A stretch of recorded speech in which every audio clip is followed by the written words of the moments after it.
Jalen Jacoby is presented by Samuel Adams. He's Jalen Rose. I'm David Jacoby. We are Jalen Jacoby. What is up, it that we do? We give the people what they want. We will be previewing the Steelers and Ravens game. We have some bad news for Trevor Lawrence, and we start with some breaking news in the NBA. Mike D'Antoni will be joining Steve Nash's staff with the Brooklyn Nets. Jalen, what does that tell you about the Nets' philosophy heading into the season? Perfect fit, seamless hire. You have a two-time former MVP as a first-time coach. You have an innovative offensive line who just happened to coach that player who's got his first job. That coach just coached in Houston. They didn't meet expectations. He's looking for a job. It's only right that he now gets a chance to join Steve Nash's staff because Nash is gonna clearly need support as a first-time coach. In particular, when you now have Kevin Durant and Kyrie Irving, it becomes win the East next year type of expectation. So adding Ime Udoka, who's somebody I played with him actually, and somebody that I've talked about deserves an opportunity for a head coaching job. I think they're doing a really good job filling out their staff. Amari Stoudemire was also on that Phoenix Suns team that I was a part of as well. So it does make sense when you're a head coach, Jacoby, you just want to get people that you can respect, but more importantly, you can trust. Look what happened to Mark Jackson. He was in Golden State. Ownership forced a couple of people on his staff. Those same people betrayed Mark Jackson to the point where they went on and got other jobs with other teams. And Mark Jackson still doesn't have a head coaching job. It's very important to have assistant coaches that you trust. And we always say success is a function of realistic expectations. And I have to say, my expectations for this Nets team are very, very high. When we talk about the East, we always talk about the Celtics and the Sixers and now the Heat. But in my mind, the Nets, they're trying to win the East this year, and they kind of should. They've got Kyrie Irving. They've got KD. They've brought in Steve Nash. Now they have Mike D'Antoni. Let's not forget LeVert, Dinwiddie, and Jared Allen, who I love, and let's see if they re-sign Joe Harris. They've got themselves a really good roster and now a really strong coaching staff. I expect them to win, and if not win, be in the Eastern Conference Finals this year. But that year will come. Right now, we're in the midst of a very intriguing NFL season, and we have a huge game on Sunday between the Ravens and the only undefeated team in the NFL, the Pittsburgh Steelers. Jalen, what are you keying on for these Steelers? My keys is you got a Hall of Fame quarterback under center who's been healthy all year, and he's got a chance to nurture a terrific young wide receiving core. That's what I'm going to be watching for this weekend. Johnson, Claypool, Juju, can they get open and hold on to the football against that physical secondary of the Baltimore Ravens? The Ravens do have a great secondary. That receiving core will be tested. However, it is the other side of the ball for the Steelers that I am keying on is the fact that they are so good at creating pressure on the quarterback. They blitz, and they blitz often, and they don't even have to when they have Dupree and Watt on the line. And I don't know if you've noticed, but Lamar Jackson has not handled the blitz well this season so far. The numbers tell me that with Lamar Jackson getting blitzed as often as he's going to on Sunday, and with the pressure that the Steelers can create, that this is going to be a very difficult day for that Ravens offense, which is why I'm going on wax and saying I have the Steelers not just winning this game, but I had them winning easily. And on Monday, we'll be talking about what is wrong with the Ravens. Who do you have in this one? Wow, it's hard for me to pick against Lamar Jackson. And I know you can look at the passing numbers and they're down from last year. The rushing numbers are down last year. And you're going against an undefeated Steelers team. But it seems like these be the moments, in particular in the regular season, where Lamar balls out. And so if you're the Pittsburgh Steelers, there's one thing to blitz the quarterback when he's passing, Jacoby, but don't forget the run. And they're going to be without Bush as well, who's dealing with an injury on that defense. Yep. Baltimore will have some opportunities to run the football if the Pittsburgh Steelers are going to be blitzing. Therefore, I believe Lamar has the best game he's played all season. The Baltimore Ravens get it done at home. Well, we'll see who is right on Sunday, and we'll talk about it on Monday. But one thing we'll definitely be discussing on Monday is it is Tua time in Miami. They host the Los Angeles Rams, and it is going to be Tua's first start. And you feel a certain kinship, a brotherhood with Tua. Why is that, Jalen Rose? Fellow lefty. And I talk about this a lot in basketball. When you're watching the NBA, just remember, there are teams that don't have a left-handed player. 90% of the NBA shoots with their right hand. That also exists in the NFL. Since 1950, Jacoby, only 40 quarterbacks have taken a snap that were lefty. How about that throwback footage? You know who that is? Youngsters. His nickname is the Snake, Kenny Stabler, and that was to Branch. That right there is Steve Young. And that receiver is probably the greatest player of all time, Jerry Rice. And that's my guy, Slick Vic. And so for Tua to now enter the left-handed class of anointing, I expect him to go out and continue to put on for the lefties like some of the guys we showed already on the show.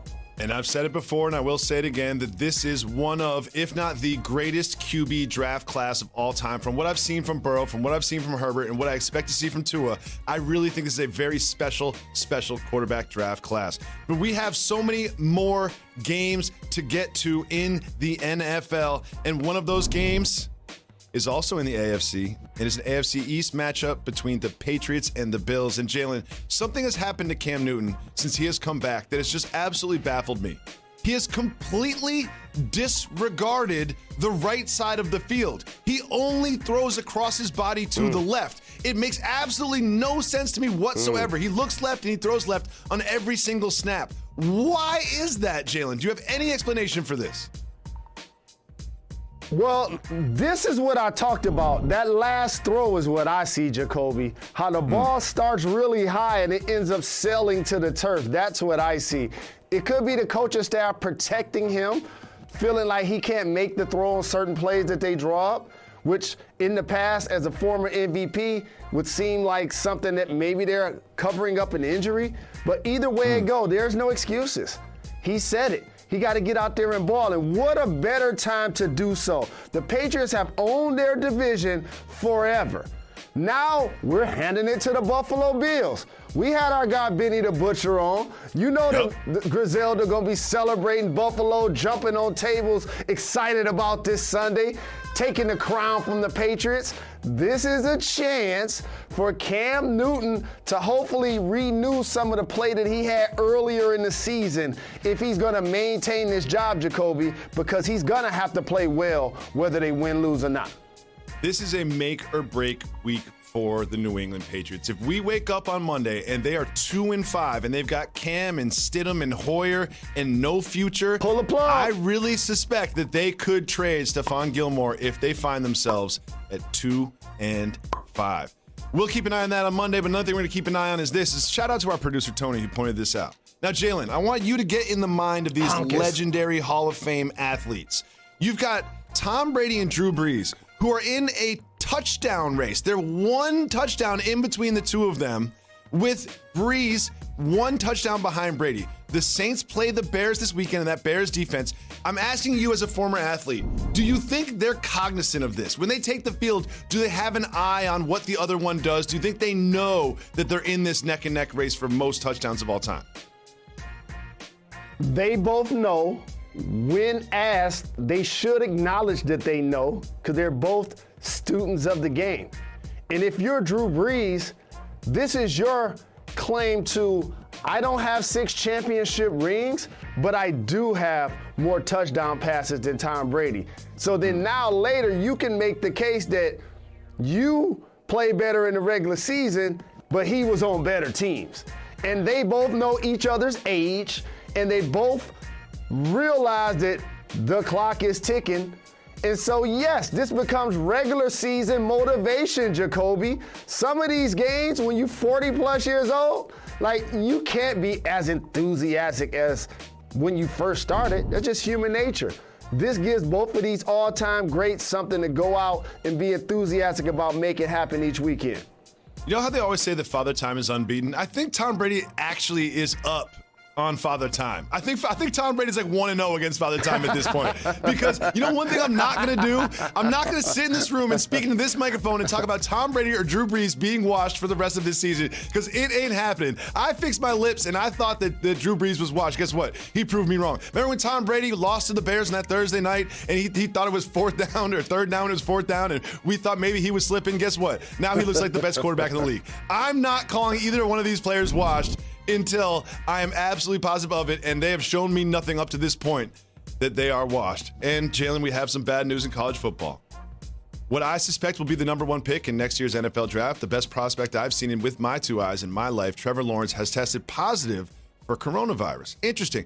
Now, his Clemson Tigers play Boston College this weekend, but next weekend, they have a game against Notre Dame, a huge game for both programs. Jalen, the ACC has a protocol in which if you test positive, you do not play or participate for 10 days. That would make him missing the Notre Dame game. What do you think happens next weekend with Trevor Lawrence? See, I'm going to say what a lot of people are thinking, in particular those that work in this business, but don't really want to say. If that timeline that you just acknowledged is accurate, the report shouldn't be that Trevor Lawrence is out versus Boston College. It should be he's out versus Boston College and Notre Dame. No one's saying that. Okay? Because that's a 10-day quarantine. And if he got it this week, that takes you, no matter how you try to navigate the days of when he felt symptoms, that takes you through next Saturday. And so what we're going to see is what we didn't see with Wisconsin, when their quarterback in the Big Ten, who has different protocols, are standing on it. In this case, the ACC, and Notre Dame is going to be in the ACC one season, and these teams have a chance to play twice, maybe even 3 times. If Trevor Lawrence is breathing and wants to be under center, regardless, it seems, of COVID-19 protocol so far, it seems like they're still going to play him next week, which really balls up any paperwork and throws in the trash any protocol that's on the email that says something about 10-day quarantining, clearly when next Saturday's game falls within that window. Now, he said he's experiencing mild symptoms, and if he is healthy and ready to play, something tells me that we learned about his positive test today. However, they will move the date in which he had the test or had the symptoms, so he will be available to play in that big game against Notre Dame. We'll keep an eye on that, and make sure you keep an eye on ESPN, because when we come back, we've got big news for Michigan basketball. We'll tell you what that is right after this. You're watching Jalen Jacoby. Hail to the Big game in the Big Ten this Saturday night at 7:30 on ABC. It is the Buckeyes of Ohio State traveling to take on the Nittany Lions of Penn State. Make sure you tune into that one on Saturday night at 7:30 ABC. We are coming to you live from Pier 17 in the South Street Seaport and brought to you by Chase. Welcome back to Jalen and Jacoby. Jalen, there's a lot going on, so we need you to decide what we discuss. It is time for Keep It Moving.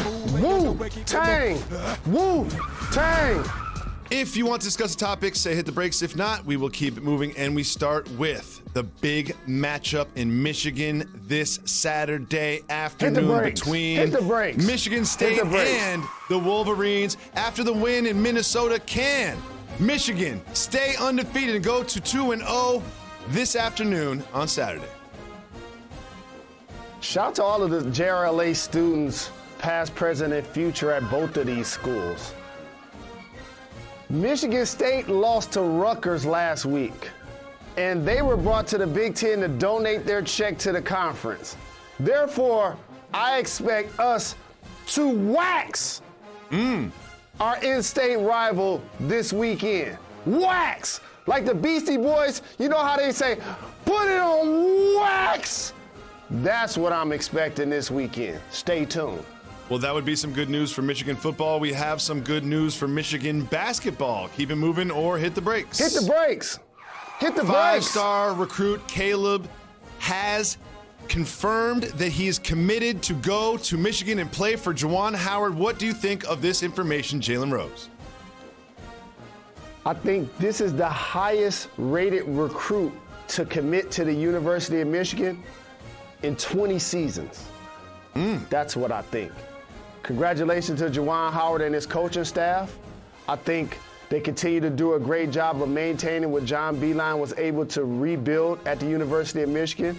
This is a quality young man who attended the camp when he was a young player. Things continue to look up for my Wolverines. Hail to the victors. The Chicago White Sox have a new manager. Keep it moving or hit the brakes. 70-plus years old. I ain't mad at Tony La Russa. He's a vet, but keep it moving. Keep moving. We keep it moving. We keep it moving. There was a very mediocre football game last night between the Falcons and the Panthers. Keep it moving or hit the brakes. Julio's still a beast, but keep it moving. Keep it moving. We keep it moving. We keep it moving. Joe Burrow and the Bengals look to take down the Titans Sunday afternoon. Keep it moving or hit the brakes. Titans, I need y'all to take care of business for my guy Dunlap and his parking spot. We're going to keep it moving. Henry, I need 175 and 2 TDs. We keep it moving. A gentleman by the name of Ben DiNucci will be the Cowboys starting quarterback. Keep it moving or hit the brakes. Hit the brakes on this one. Hit the brakes on this one. Hit the brakes. You think when Ben DiNucci showed up at training camp, do you think that he would be starting in a division rivalry game with the star on the side of his helmet? Like, what is going on in his mind right now as he heads into this big game for the Cowboys? When this guy is starting versus a division rival, you know what that means? You got a terrible GM. That's what that means. You have a terrible GM. It's 32 teams. Most teams carry 2 quarterbacks. Some carry 3. That's only 90 to 100 total people if you max that out in the world. You can find a third string quarterback, Jerry, but no, you want to pick somebody that may not get into the game, and now all of a sudden they're in a game against Carson Wentz and they're going to get Jalen Reagor, their first round pick at receiver back. I'm going Eagles this weekend. I would love for Ben DiNucci to just light it up this weekend. I would love for that so much, although I do not think it's going to happen. We have a big game, another division rivalry between the Vikings and the Packers. Keep it moving or hit the brakes. Man, what about the Vikings, how they've gone in the wrong direction? Great to see Adams get going last weekend. The Packers are going to get Jones back. Keep it moving for now. Keep moving. We keep it moving. We keep it moving. Jalen, scientists are reporting that there could be water on the moon. Keep it moving or hit the brakes. Well, it sounds like something George Clinton told us a long time ago. Hit the brakes. Okay. So there is water on the moon, which means there's air there, there's an atmosphere. Do you think one day human beings will actually habitate the moon? Here's what I think. When you get your check, I want to sell you some land on the moon. How about that? Can I sell you some land on the moon? What do you think about that? I want to sell you some land. I probably couldn't afford land even on the moon. I do not have Jalen Rose money for Jalen Rose type of real estate. We have some new information about who I consider to be the best prospect in the NBA draft. We'll tell you what that is and who that is right after this. You're watching Jalen and Welcome back to Jalen and Jacoby. Jalen, one thing I will not allow on this program is any LaMelo Ball slander. In my mind, he is the number one prospect heading into this NBA draft, and there are people out here saying that he didn't interview well, and that could cause him to slip in the draft. You know what? Maybe he didn't interview well. You know what he does do well? Play basketball. Okay, GMs? He plays basketball well. You're not hiring him to interview. Jalen, your thoughts on these reports? This is a perfect example of why corporate America should be very careful of judging talent by what's said on the internet, because that can be manipulated. It can be manipulated by people who are jealous. It can be manipulated by opponents. It can be manipulated by people who want this player to fall to them because they know that he's a terrific prospect. And This is only one person saying and writing this, Jacoby. And I'm pretty sure he's a credible person and he has his sources. But you know what LaMelo Ball is about to be doing for the next couple of weeks? Interviewing with more NBA teams. That's what he's going to be doing. Interviewing for more NBA teams because he's definitely a high draft pick this year. He's going to be a game-changing player as a tall, rangy perimeter guy that can score the ball and drop it off. He has basketball savvy, a lot of things that you can't teach. So I don't feed into this too much. It reminds me a lot of when when Lamar Jackson was coming out of the draft. Because it was kind of unorthodox. He wasn't with like the most popular agency. Oh, his mom is representing him. Well, he's kind of hard to get in contact with. I sense a trend here. We're not going to worry about LaMelo Ball. This is his home turf. I just have a message for all general managers. If you have a high draft pick and you do not pick LaMelo Ball, you will regret it. I promise you, you will regret it. He should be the number one pick no matter who's in that spot. 90 points in a high school so much game. good sports this like weekend. We'll be back on ago. Monday on ESPN 2 at 2 to break it all down. Enjoy your weekend. Thank you.